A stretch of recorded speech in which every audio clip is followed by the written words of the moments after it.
Hello friends, welcome to Royal Study. दोस्तों, आज की इस वीडियो में एमपीपीएससी के लिए स्पेशली आपके लिए गाइस हम एफएलटी लेकर आए। ये आपकी टेस्ट सीरीज है और आज से हमने स्टार्ट किया आपकी टेस्ट सीरीज वाली सीरीज को। हमारी जो सीरीज चल रही है एमपीजीके की वो भी अभी कंटिन्यू है, वो अभी बंद नहीं किए, उसके भी वीडियोस आपको लगातार मिलते रहेंगे। हमारा गाइस ये जो एफएलटी फर्स्ट है इसमें टॉप 100 क्वेश्चंस रहेंगे और मिक्स अप क्वेश्चंस रहेंगे, सभी सब्जेक्ट के सभी टॉपिक के इसमें क्वेश्चंस रहेंगे। आपकी अच्छे से प्रैक्टिस यहां से हो जाएगी। सो इस वीडियो को पूरा अंत तक जरूर से देख लीजिएगा और टेस्ट भी दे लीजिएगा, साथ ही रिवीजन भी आपका हो जाएगा। तो फाइनली अब बातें बहुत हो चुकी हैं, हम स्टार्ट करते हैं आज के हमारी शानदार वीडियो को। चैनल पर पहली बार विजिट किया तो चैनल को सब्सक्राइब जरूर से कर लीजिएगा, बेल आइकन को आप दबा दीजिए जिससे जो भी नया वीडियो आए इस चैनल पर इसका नोटिफिकेशन भी आपको मिलता रहे। देखिए गाइस, हमारा पहला जो क्वेश्चन निकल कर आ रहा है ये है आपका, अकबर द्वारा बनाई गई श्रेष्ठतम इमारत कहाँ पाई जाती है। अकबर द्वारा बनाई गई श्रेष्ठतम इमारत जो पाई जाती है ये फतेहपुर सीकरी में पाई जाती है। फतेहपुर सीकरी हमारा ऑप्शन नंबर डी इस क्वेश्चन का सही जवाब रहेगा। फतेहपुर सीकरी में अकबर द्वारा बनाई गई श्रेष्ठतम इमारत पाई जाती है। अगला क्वेश्चन है गाइस हमारा, अंतर्राष्ट्रीय मुद्रा कोष यानी आईएमएफ जिसको बोला जाता है, शॉर्ट फॉर्म भी अगर आपसे दिया रखे तो आप पहचान लीजिएगा कि अंतर्राष्ट्रीय मुद्रा कोष ये है। अगर आपसे क्वेश्चन में बना है, क्लियर है, तो गाइस अंतर्राष्ट्रीय मुद्रा कोष के बारे में पूछा गया है क्वेश्चन में कि इसका मुख्यालय कहां पर स्थित है। क्वेश्चन का सही जवाब हमारा रहेगा वाशिंगटन डीसी। वाशिंगटन डीसी में स्थित है आपका अंतर्राष्ट्रीय मुद्रा कोष यानी आईएमएफ का हेडक्वार्टर। ऑप्शन नंबर बी हमारे यहाँ से करेक्ट आंसर हो जाएगा। अगला क्वेश्चन है, भारत में किसे बैंकों का बैंक कहा जाता है। मोस्ट इंपोर्टेंट क्वेश्चन है, कईयों बार ये क्वेश्चन आपके एग्जाम में पूछे जा चुका है। भारतीय रिजर्व बैंक को बोला जाता है, भारतीय रिजर्व बैंक को बोला जाता है भारत में बैंकों का बैंक। तो यहाँ से भी हमारा ऑप्शन नंबर बी के साथ में करेक्ट आंसर चला जाएगा। अगला क्वेश्चन है, निकट दृष्टिदोष से पीड़ित कि व्यक्ति के चश्मे में कौन सा लेंस प्रयोग किया जाता है, यानी निकट दृष्टिदोष से जो पीड़ित व्यक्ति होता है उसके चश्मे में कौन सा लेंस प्रयोग किया जाता है। तो उसके चश्मे में गाइस अवतल लेंस का यूज किया जाता है, अवतल लेंस का प्रयोग उसमें किया जाता है। सी ऑप्शन हमारा करेक्ट आंसर हो जाएगा। नेक्स्ट क्वेश्चन की ओर आगे बढ़े उससे पहले हम आपको बता दें गाइस कि हमारी एमपीपीएससी की स्पेशल टेस्ट सीरीज लॉन्च हो चुकी है और टेस्ट सीरीज में पूरे टेस्ट अपडेट कर दिए गए, 70 टेस्ट हैं पूरे अपडेट कर दिए गए हैं। और साथ ही गाइस उसमें एफएलटी के साथ साथ सब्जेक्ट वाइज, टॉपिक वाइज और यूनिट वाइज टेस्ट भी हमने डाले। साथ ही एमपी करंट अफेयर के 2021 और 22 के टेस्ट भी उसमें हमने डाल दिए हैं। करंट अफेयर के अब तक का मई तक का करंट अफेयर हमने उसमें पूरा डाल दिया है, आप जाकर जरूर चेकआउट कर लीजिएगा, लिंक डिस्क्रिप्शन में मिलेगा। और गाइस अभी अप टू 90% तक का ऑफ चल रहे हैं हमारे सभी कोर्सेज पर। तो अगर आपने अभी तक कोई से भी कोर्स में एनरोल नहीं किया है तो जाकर चेकआउट कर लीजिएगा, सभी का डेमो चेकआउट कीजिएगा पहले, उसके बाद भी एनरोल कीजिएगा ताकि आपको पूरी जानकारी पहले ही मिल जाए। क्लियर है? तो 70 टेस्ट मिलेंगे, ओनली ऑन 149 में ये आपको टेस्ट सीरीज मिल रही है। पहले ये 300 रुपए की प्राइस थी, बट अभी 90 अप टू 90% तक का डिस्काउंट जो चल रहा है उसमें ये ऑफर आपके लिए है। तो इसमें ओनली ऑन आपको 149 रुपीज में 70 टेस्ट मिल रहे हैं, यानी 2 रुपए में भी आपको एक टेस्ट नहीं पड़ रहा है। तो आप जाके एनरोल हो जाएगा, डिस्क्रिप्शन में लिंक मिलेगी। इसके अलावा हमने एमपी करंट अफेयर 2022 की जो हमारी ई बुक है एमपी करंट अफेयर की, स्पेशली फॉर एमपीपीएससी और व्यापम के एग्जाम के पॉइंट ऑफ व्यू से इसको हमने डिजाइन किया है। तो गाइस ये जो ई बुक है इसमें अब तक का पूरा करंट अफेयर अपडेट कर दिया है हमने, और करंट अफेयर जो है पूरी डिटेल के साथ एक एक पॉइंट उसमें क्लियर किया है हमने पीएससी लेवल का। तो आप एक बार डेमो चेकआउट कीजिएगा, तब आपको पता चलेगा कितनी एडवांस लेवल की ये ई बुक है। तो इसके लिए भी आपको डिस्क्रिप्शन में लिंक मिलेगी और इस पर भी काफी अच्छे स्पेशल ऑफर चल रहे हैं, जाकर चेकआउट कर सकते हैं। आपको एप्लीकेशन डाउनलोड करनी होगी जिसके लिंक डिस्क्रिप्शन में है। हमारा अगला क्वेश्चन निकल कर आ रहा है, ध्वनि ऊर्जा को विद्युत ऊर्जा में परिवर्तित करने वाले यंत्र का नाम आपको बताना है, इसको क्या बोला जाता है। गाइस ध्वनि ऊर्जा को विद्युत ऊर्जा में परिवर्तित करने वाले यंत्र का नाम है माइक्रोफोन। माइक्रोफोन हमारा ऑप्शन नंबर यहाँ से सी ऑप्शन करेक्ट आंसर रहेगा। यहाँ पर थोड़ा सा ये वर्ड कट हो गया है तो उसके लिए माफी चाहेंगे, बाकी माइक्रोफोन यहाँ से हमारा करेक्ट आंसर रहेगा। अगले क्वेश्चन की ओर आगे बढ़ते हैं। अगला क्वेश्चन है, निम्नलिखित में से कौन सी घटना प्रकाश और ध्वनि दोनों में घटित होती है। इसमें से कौन सी घटना है जो घटना प्रकाश और ध्वनि दोनों में घटित होती है, तो इसका नाम है ध्रुवन होता है। ध्रुवन option number B correct answer रहेगा। दिल्ली के तुगलक वंश का संस्थापक कौन था, तो दिल्ली का तुगलक वंश का संस्थापक था गयासुद्दीन तुगलक, इसका नाम है गयासुद्दीन तुगलक। हमारा फर्स्ट ऑप्शन करेक्ट आंसर हो जाएगा। मगध साम्राज्य की प्रथम राजधानी कौन सी थी, मोस्ट इंपोर्टेंट क्वेश्चन है, सही जवाब रहेगा गिरिव्रज। गिरिव्रज जो है ये मगध साम्राज्य की प्रथम राजधानी थी। सी ऑप्शन हमारा करेक्ट आंसर रहेगा। नेक्स्ट क्वेश्चन है, टेलीविजन ब्रॉडकास्टिंग का उदाहरण बताइए, आपको कौन सा है। टेलीविजन ब्रॉडकास्टिंग का जो उदाहरण है यह है सिंप्लेक्स। सिंप्लेक्स सी ऑप्शन के साथ में करेक्ट आंसर चला जाएगा। नेक्स्ट क्वेश्चन है, कई लोग अपनी व्यक्तिगत साइट बनाते हैं जिन्हें वेब ब्लॉग्स अथवा अन्य किस नाम से जाना जाता है, तो उसको वी ब्लॉग्स एंड ब्लॉग्स के नाम से जाना जाता है। तो हमारा यहाँ से भी बी ऑप्शन करेक्ट आंसर हो जाएगा। कंप्यूटर जो कि यूजर के लिए पोर्टेबल तथा कहीं ले जाने में सुविधा युक्त होते हैं या सुविधाजनक होते हैं, उनको क्या बोलते हैं, तो उनको लैपटॉप बोला जाता है। कंप्यूटर जो यूजर के लिए पोर्टेबल तथा कहीं ले जाने में सुविधाजनक होते हैं उनको लैपटॉप बोलते हैं। तो लैपटॉप हमारा बी ऑप्शन के साथ में करेक्ट आंसर जाएगा। एक ऑपरेटिंग सिस्टम का प्राथमिक कार्य क्या होता है? एक ऑपरेटिंग सिस्टम का प्राथमिक कार्य होता है प्रोसेसर मैनेजमेंट प्रणाली। तो हमारा क्या रहेगा? Option number B correct answer रहेगा। एक ऑपरेटिंग सिस्टम का प्राथमिक कार्य प्रोसेसर मैनेजमेंट प्रणाली होता है, बी ऑप्शन करेक्ट आंसर हो जाएगा। गोविंद महल जो हिंदू वास्तुकला का अप्रतिम उदाहरण है, कहां पर स्थित है? सही जवाब रहेगा दतिया में। दतिया में स्थित है आपका गोविंद महल जो हिंदू वास्तुकला का अप्रतिम उदाहरण है। हमारा फर्स्ट ऑप्शन के साथ में करेक्ट आंसर जाएगा। नेक्स्ट क्वेश्चन है सुरकोटदा किस लिए प्रसिद्ध है? सुरकोटदा जो प्रसिद्ध है ये घोड़े की हड्डियों के अवशेषों के लिए जाना जाता है। सुरकोटदा जिसका नाम आप याद रखिएगा, घोड़े की हड्डियों के अवशेषों के लिए इसको जाना जाता है। नेक्स्ट क्वेश्चन है जैन धर्म के पहले तीर्थकार के रूप में किसे जाना जाता है? सही जवाब रहेगा हमारा ऋषभदेव को। ऋषभदेव को जैन धर्म के पहले तीर्थकार के रूप में जाना जाता है। हमारा अगला क्वेश्चन है भारतीय स्वतंत्रता संग्राम के संदर्भ में 16 अक्टूबर 1905 निम्नलिखित कारणों में से किसके लिए प्रसिद्ध है? इस क्वेश्चन का सही जवाब रहेगा बंगाल का विभाजन। बंगाल का विभाजन के लिए प्रसिद्ध है। ध्यान रखिएगा भारतीय स्वतंत्रता संग्राम के संदर्भ में 16 अक्टूबर 1905 बंगाल का विभाजन हुआ था, इसलिए यह प्रसिद्ध है। अगला क्वेश्चन है व्यक्तिगत संग्रहालय में माफ कीजिएगा व्यक्तिगत सत्याग्रह में विनोबा भावे को प्रथम सत्याग्रही चुना गया था। दूसरा सत्याग्रही कौन था? उनका नाम आपको बताना है। व्यक्तिगत सत्याग्रह में विनोबा भावे को प्रथम सत्याग्रही चुना गया था और दूसरे सत्याग्रही चुने गए थे सरदार वल्लभ भाई पटेल। तो सरदार वल्लभ भाई पटेल जो है दूसरे सत्याग्रही रहेंगे। ऑप्शन नंबर हमारा डी यहाँ से करेक्ट आंसर हो जाएगा। नेक्स्ट क्वेश्चन है निम्नलिखित में से कौन सा एक निर्वाचन आयोग का कार्य नहीं है? इनमें से कौन सा एक निर्वाचन आयोग का कार्य नहीं है? हमारा यहाँ से कई करेक्ट आंसर रहेगा उम्मीदवारों का चयन करना। ये निर्वाचन आयोग का काम नहीं है। तो हमारा सी ऑप्शन करेक्ट आंसर यहाँ से भी हो जाएगा। राष्ट्रपति पद के लिए निर्वाचन हेतु कौन सी पद्धति अपनाई जाती है? राष्ट्रपति के पद के निर्वाचन के लिए जो पद्धति अपनाई जाती है उसको बोला जाता है समानुपातिक प्रतिनिधित्व एवं एकल संक्रमणी मत पद्धति, इसको हम बोलते हैं। तो यहाँ से हमारा डी ऑप्शन करेक्ट आंसर रहेगा। अगला क्वेश्चन है मंत्रिमंडल संघ की बैठक की अध्यक्षता कौन करता है? यानी मंत्रिमंडल संघ की बैठक की अध्यक्षता कौन करता है? सही जवाब रहेगा इस क्वेश्चन का हमारा प्रधानमंत्री के द्वारा इस बैठक की अध्यक्षता की जाती है। भारत के नियंत्रक एवं महालेखा परीक्षक का कार्यकाल कितने वर्ष का होता है?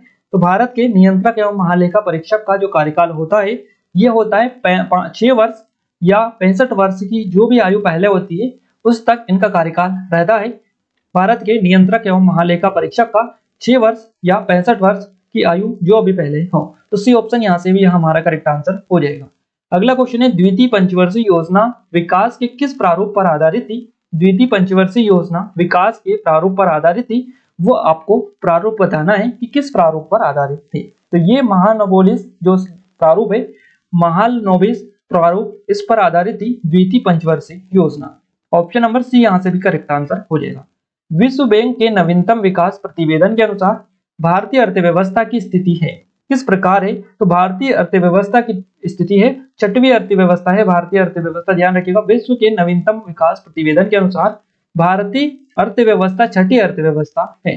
अगला क्वेश्चन है जिस विटामिन में कोबाल्ट होता है वहां क्या होता है? तो देखिए जिस विटामिन में कोबाल्ट होता है वहां होता है विटामिन B12। विटामिन B12 जो होता है इसमें कोबाल्ट पाया जाता है, इसीलिए ध्यान रखिएगा आपका जो करेक्ट आंसर रहेगा वो विटामिन B12 रहेगा ऑप्शन नंबर सी के साथ में। नेक्स्ट क्वेश्चन है बीसीजी का टीका निम्न में से किस बीमारी के लिए लगाया जाता है?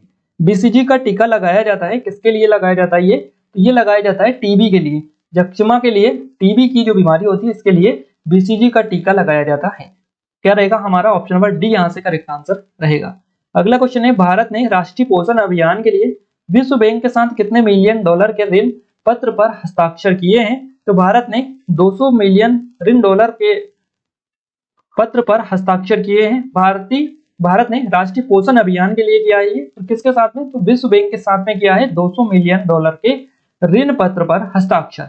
हमारा क्या रहेगा ऑप्शन नंबर बी यहाँ से करेक्ट आंसर निकल कर आएगा। हाल ही में किस योजना के तहत नए अखिल भारतीय आयुर्विज्ञान संस्थान एम्स स्थापित किए जाने की घोषणा की गई है? तो गाइस ये जो योजना है इसका नाम आपको बताना है। इस योजना का नाम आपको बताना है कि इस योजना का नाम क्या है जिसके तहत अखिल भारतीय आयुर्विज्ञान संस्थान एम्स स्थापित किए जाने की घोषणा की गई है, नए एम्स स्थापित किए जाएंगे। तो ये जो योजना है इसका नाम दिया गया है प्रधानमंत्री स्वास्थ्य सुरक्षा योजना। क्या दिया गया है? प्रधानमंत्री स्वास्थ्य सुरक्षा योजना, इसको नाम दिया गया है इस योजना को। इसके तहत नए अखिल भारतीय आयुर्विज्ञान संस्थान यानी एम्स की स्थापना की जाएगी। तो हमारा बी ऑप्शन करेक्ट आंसर रहेगा। नेक्स्ट क्वेश्चन है हमारा, रेम को रिक्त स्थान नाम से भी जाना जाता है। इस रेम को अन्य किस नाम से जाना जाता है? तो इसको सेकेंडरी स्टोरेज के नाम से बोला जाता है। सेकेंडरी स्टोरेज ऐसा आप इसको बोल सकते हैं। फर्स्ट ऑप्शन के साथ में हमारा करेक्ट आंसर जाएगा। नेक्स्ट क्वेश्चन है, कृत्रिम वर्षा कराने में किस रसायन का प्रयोग किया जाता है? कृत्रिम वर्षा कराने में सिल्वर आयोडाइड जो होता है, ये इसका नाम है सिल्वर आयोडाइड। सिल्वर आयोडाइड ये जो होता है इससे कृत्रिम वर्षा कराई जा सकती है, या कृत्रिम वर्षा कराने में सिल्वर आयोडाइड रसायन का प्रयोग किया जाता है। Option number D correct answer रहेगा।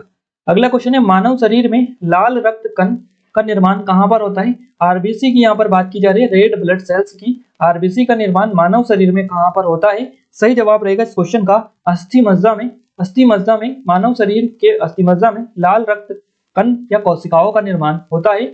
सी ऑप्शन के साथ में करेक्ट आंसर चला जाएगा। पीलिया रोग में कौन सा अंग दुष्प्रभावित होता है? पीलिया रोग में जो दुष्प्रभावित होने वाला अंग है इसका नाम यकृत है। यकृत होता है पीलिया रोग में दुष्प्रभावित।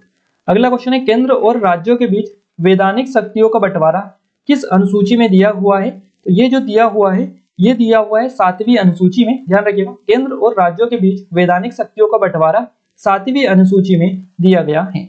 अगला क्वेश्चन है, संघीय बजट में प्राथमिक घाटा शब्द का अर्थ क्या होता है? संघीय बजट में प्राथमिक घाटा शब्द का जो अर्थ होता है ये होता है राजकोषीय घाटा ब्याज भुगतान। तो क्या रहेगा? Option number B correct answer रहेगा। नेक्स्ट क्वेश्चन है, निम्न में से कौन सा मुख्य वायु प्रदूषक है? इनमें से मुख्य जो वायु प्रदूषक है इसका नाम है CO। ध्यान रखिएगा CO इसका नाम है। तो हमारा क्या रहेगा? Option number first correct answer रहेगा। नेक्स्ट क्वेश्चन है, निम्न में से किस अम्ल के कारण दूध खट्टा हो जाता है? दूध खट्टा होने का जो कारण है, जो या अम्ल के कारण, किस अम्ल के कारण होता है? तो ये जो अम्ल है जिसके कारण दूध खट्टा होता है ये होता है आपका लैक्टिक अम्ल। लैक्टिक अम्ल के कारण दूध खट्टा हो जाता है। हमारा बी ऑप्शन करेक्ट आंसर रहेगा। नेक्स्ट क्वेश्चन है, भारत की जनसंख्या में ऋणात्मक वृद्धि दर किस दशक में दर्ज की गई थी? ये दर्ज की गई थी 1911-1921 के दशक में। तो 1911 से 1921 के दशक में भारत की जनसंख्या में ऋणात्मक वृद्धि जो कि दर्ज की गई थी। हमारा क्या रहेगा? Option number B correct answer हो जाएगा।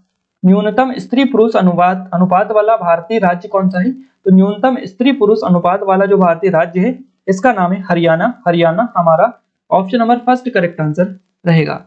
नेक्स्ट क्वेश्चन है, राष्ट्रीय वन नीति के अनुसार पर्यावरण की दृष्टि से भारत के कम से कम कितने प्रतिशत क्षेत्रों पर वनों का आवरण आवश्यक है? तो ये राष्ट्रीय वन नीति के अनुसार बात की जा रही है कि पर्यावरण की दृष्टि से भारत में कि कम से कम कितने प्रतिशत क्षेत्र पर वनों का आवरण होना आवश्यक है। सही जवाब रहेगा इस क्वेश्चन का 33% भाग पर वनों का होना आवश्यक है। हमारा सी ऑप्शन करेक्ट आंसर हो जाएगा। नेक्स्ट क्वेश्चन है, सुल्तानपुर पक्षी अभ्यारण्य किस राज्य में स्थित है? सही जवाब रहेगा इस क्वेश्चन का हरियाणा में। सुल्तानपुर पक्षी अभ्यारण्य हरियाणा राज्य में स्थित है। तो यहाँ से हमारा क्या रहेगा? Option number B correct answer हो जाएगा। निम्न में से कौन सा प्रवाल निर्मित द्वीप है? इसमें से प्रवाल निर्मित द्वीप आपको बताना है कौन सा है। सही जवाब रहेगा लक्षद्वीप। आइए आगे बढ़ते हैं अगले क्वेश्चन की ओर।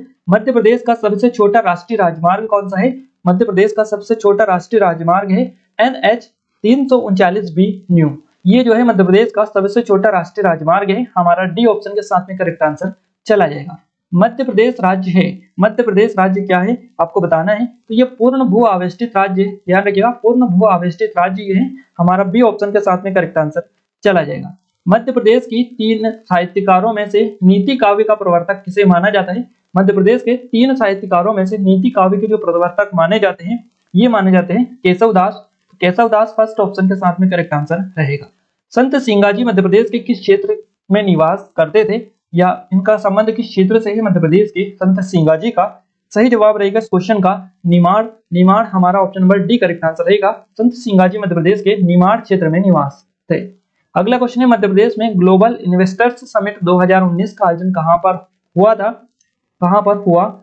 मध्य प्रदेश में ग्लोबल इन्वेस्टर्स समिट 2019 का जो आयोजन किया गया ये किया गया मध्य प्रदेश की आर्थिक राजधानी इंदौर में।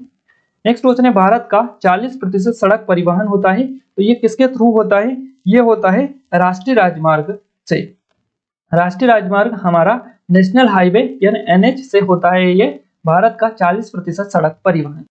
अगला क्वेश्चन है 2011 के अंतिम आंकड़ों के अनुसार मध्य प्रदेश में नगरीय जनसंख्या का प्रतिशत कितना है? तो मध्य प्रदेश में नगरीय जनसंख्या का प्रतिशत 27.6%। तो यहाँ से हमारा option number D correct answer हो जाएगा। विश्व पोस्ट ऑफिस दिवस कब मनाया जाता है, या विश्व पोस्ट ऑफिस दिवस कब मनाया जाता है? तो गाइस ये मनाया जाता है हर साल 9 अक्टूबर को। हर साल 9 अक्टूबर को विश्व पोस्ट ऑफिस दिवस मनाया जाता है। नेक्स्ट क्वेश्चन की ओर आगे बढ़ते हैं। The twice born life and death on the Ganga नामक पुस्तक के लेखक कौन है? सही जवाब रहेगा इस क्वेश्चन का, सही जवाब रहेगा आतिश सातिर। आतिश सातिर हमारा option number B correct answer हो जाएगा। इंद्र नेवी युद्ध अभ्यास हाल ही में किन दो देशों के बीच में शुरू हुआ है? इंद्र नेवी युद्ध अभ्यास हाल ही में शुरू किया गया है भारत और रूस के बीच में। भारत और रूस के बीच में इंद्र नेवी युद्ध अभ्यास शुरू किया गया है। फर्स्ट ऑप्शन करेक्ट आंसर हो जाएगा। नेक्स्ट क्वेश्चन है वह महिला खिलाड़ी जिन्होंने 21वें कॉमनवेल्थ गेम्स में भारत को पहला गोल्ड मेडल दिलाया है, इनका नाम आपको बताना है। इनका नाम बताना है। सही जवाब रहेगा मीराबाई चानू। मीराबाई चानू ने वहां की महिला खिलाड़ी है जिन्होंने 21वें कॉमनवेल्थ गेम्स में भारत का पहला गोल्ड मेडल दिलाया था। तो हमारा फर्स्ट ऑप्शन सही जवाब रहेगा। भारत के पश्चिमी समुद्री तट पर वर्षा किस मानसून से होती है? भारत के पश्चिमी समुद्री तट पर वर्षा होती है, ये किस मानसून से होती है? तो ये दक्षिण पश्चिम मानसून से होती है। दक्षिण पश्चिम मानसून से भारत के पश्चिमी समुद्री तट पर वर्षा होती है। हमारा option number D correct answer हो जाएगा। भारत की सबसे बड़े मीठे पानी की जो झील है ये कौन सी है? तो भारत की सबसे बड़ी मीठे पानी की जो झील है इसका नाम आपको बताना है, और इसका नाम है वुलर झील। वुलर झील हमारा option number B correct answer हो जाएगा। भारत के निम्नलिखित किस द्वीप में सक्रिय ज्वालामुखी है? भारत के किस द्वीप में, इनमें से 4 ऑप्शन आपको मिले हुए हैं, इनमें से किस द्वीप में सक्रिय ज्वालामुखी है? सही जवाब रहेगा हमारा बेरन द्वीप में। बेरन द्वीप में सक्रिय ज्वालामुखी है, ध्यान रखिएगा। मुख्य आर्थिक सलाहकार वित्त मंत्रालय के किस विभाग के अंतर्गत कार्य करता है? तो मुख्य आर्थिक सलाहकार वित्त मंत्रालय के आर्थिक कार्य विभाग के अंतर्गत कार्य करता है। आर्थिक कार्य विभाग यानी डिपार्टमेंट ऑफ इकोनॉमिक अफेयर्स के अंतर्गत ये कार्य करता है मुख्य आर्थिक सलाहकार। हमारा option number B correct answer रहेगा। मध्य प्रदेश की रेसलर हर्षिता ने एशियाई खेल में कौन सा पदक जीता है? इन्होंने एशियाई खेल में जो पदक जीता है इस पदक का नाम है कांस्य पदक। कांस्य पदक हमारा ऑप्शन नंबर सी के साथ में करेक्ट आंसर जाएगा। मध्य प्रदेश की रेसलर है हर्षिता, इन्होंने एशियाई खेल में कांस्य पदक अपने नाम किया है। आवासीय खेलकूद विद्यालय मध्य प्रदेश में कहां पर है? आवासीय खेलकूद विद्यालय मध्य प्रदेश के सीहोर में स्थित है। सीहोर डी ऑप्शन के साथ में करेक्ट आंसर जाएगा। कौन सा राजवंश मध्य प्रदेश से संबंधित है? इनमें से जो राजवंश मध्य प्रदेश से संबंधित है सही जवाब रहेगा कलचुरी राजवंश। इसका संबंध मध्य प्रदेश से रहा है, तो फर्स्ट ऑप्शन के साथ में करेक्ट आंसर चला जाएगा। नेक्स्ट क्वेश्चन है मध्य प्रदेश के प्राचीन जनपद के संबंध में सही जोड़ी नहीं है। देखिए आपको सही जोड़ी जो नहीं है वो आपको क्लिक करना है। तो क्लियर है, हमारा जो करेक्ट आंसर रहेगा देखिए अवंती उज्जैन बिल्कुल सही है, बाकी वत्स ग्वालियर बिल्कुल सही है, दसार विदिशा ये भी सही है। आपको क्या बताना है? आपको बताना है सही जोड़ी जो कि नहीं है। तो देखिए चेदी निमाड़ ये सही नहीं है, तो हमारा करेक्ट आंसर रहेगा ऑप्शन नंबर सी वाला, क्योंकि हमारा यही राइट आंसर इस क्वेश्चन के लिए हो जाएगा। किस स्थान पर वर्नाक्यूलर प्रेस एक्ट लागू नहीं हुआ था? वर्नाक्यूलर प्रेस एक्ट जो लागू नहीं हुआ था ये नहीं लागू हुआ था चेन्नई में। चेन्नई में नहीं हुआ था, ऑप्शन नंबर सी यहाँ से भी करेक्ट आंसर हो जाएगा। पुस्तक अनहैप्पी इंडिया के लेखक कौन थे? पुस्तक अनहैप्पी जो इंडिया है इसके लेखक आपको बताना है। सही जवाब रहेगा लाला लाजपत राय। लाला लाजपत राय हमारा option number B correct answer हो जाएगा। नेक्स्ट क्वेश्चन है गाइस, स्ट्रेची आयोग निम्नलिखित में से किससे संबंधित है? स्ट्रेची जो आयोग है ये अकाल से संबंधित है। किससे? अकाल से इसका संबंध रहा है स्ट्रेची आयोग का। मध्य प्रदेश में सर्वाधिक मृदा अपरदन करने वाली नदी कौन सी है? इस नदी का नाम है चंबल नदी। ये मध्य प्रदेश में सर्वाधिक मृदा अपरदन करने वाली नदी है। प्रदेश में गहरी काली मिट्टी कहाँ पाई जाती है? तो ये पाई जाती है, देखिए प्रदेश में गहरी काली मिट्टी जो पाई जाती है ये कहाँ पर पाई जाती है? नर्मदा घाटी में, मालवा का पठार में, सतपुड़ा का पठार में। तो प्रदेश में गहरी काली मिट्टी जो पाई जाती है वो पाई जाती है उपरोक्त में कोई नहीं। यहाँ से ऑप्शन नंबर हमारा डी करेक्ट आंसर हो जाएगा। मध्य प्रदेश में सर्वाधिक वर्षा किस शाखा से होती है? मध्य प्रदेश में सर्वाधिक जो वर्षा होती है ये होती है बंगाल की खाड़ी की शाखा से। हमारा फर्स्ट ऑप्शन करेक्ट आंसर हो जाएगा। चलिए आगे बढ़ते हैं। अगला क्वेश्चन है, राष्ट्रीय उद्यान तथा उनके स्थापना वर्ष को सुमेलित आपको करना है। अब राष्ट्रीय उद्यान के आधार पर आपको क्लिक करना है कि हमारा जो सही जवाब रहेगा ये कौन सा रहेगा। गाइस हमारा जो करेक्ट आंसर रहेगा वो आपको सबसे पहले ऑप्शंस को और क्वेश्चंस को पहले ध्यान से पढ़ना है, उसके बाद में क्लिक करना है। देखिए पन्ना राष्ट्रीय उद्यान, वन विहार राष्ट्रीय उद्यान, सतपुड़ा राष्ट्रीय उद्यान, माधव राष्ट्रीय उद्यान।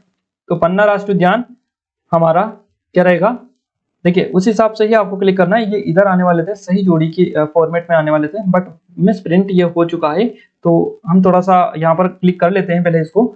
हमारा जो करेक्ट आंसर, चलिए हम यहाँ पर राइट आंसर आपको पहले बताते थे, पन्ना राष्ट्रीय उद्यान, पन्ना राष्ट्रीय उद्यान। तो हमारा क्या रहेगा, देखिए यहाँ पर ये कोड भी दे रखे हैं आपको और ये ऑप्शंस भी यहाँ पर दे रखे हैं। तो हमारा जो करेक्ट आंसर रहेगा, ये पन्ना राष्ट्रीय उद्यान 1981 में हुआ था। वन विहार राष्ट्रीय उद्यान हुआ था कब, 1968 में। सतपुड़ा राष्ट्रीय उद्यान हुआ था 1983 में। और आपका माधव राष्ट्रीय उद्यान कब हुआ था, इसकी स्थापना हुई थी 1958 में। तो हमारा क्या रहेगा क्रम, हम देख लेते हैं, सी, ए और बी और डी।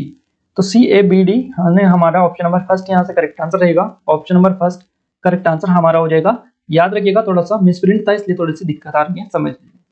अगला क्वेश्चन है, मध्य प्रदेश में कपास अनुसंधान केंद्र कहाँ पर स्थित है। तो मध्य प्रदेश में कपास अनुसंधान केंद्र कहाँ पर है, तो ये आपका खरगोन में स्थित है। कहाँ पर, खरगोन में ये आपका स्थित है। ऑप्शन नंबर सी के साथ में हमारा करेक्ट आंसर चला जाएगा। अगला क्वेश्चन है, बूढ़ा देव मध्य प्रदेश के किस जनजाति के प्रमुख देवता है। तो ये बेगा जनजाति के प्रमुख देवता है बूढ़ा देव। डी ऑप्शन करेक्ट आंसर रहेगा। मध्य प्रदेश की पहली महिला न्यायाधीश कौन थी, इनका नाम है सरोजिनी सक्सेना। सरोजिनी सक्सेना बी ऑप्शन के साथ में करेक्ट आंसर चला जाएगा। राष्ट्रपति ने तीसरी बार राष्ट्रीय आपातकाल की उद्घोषणा कब की थी।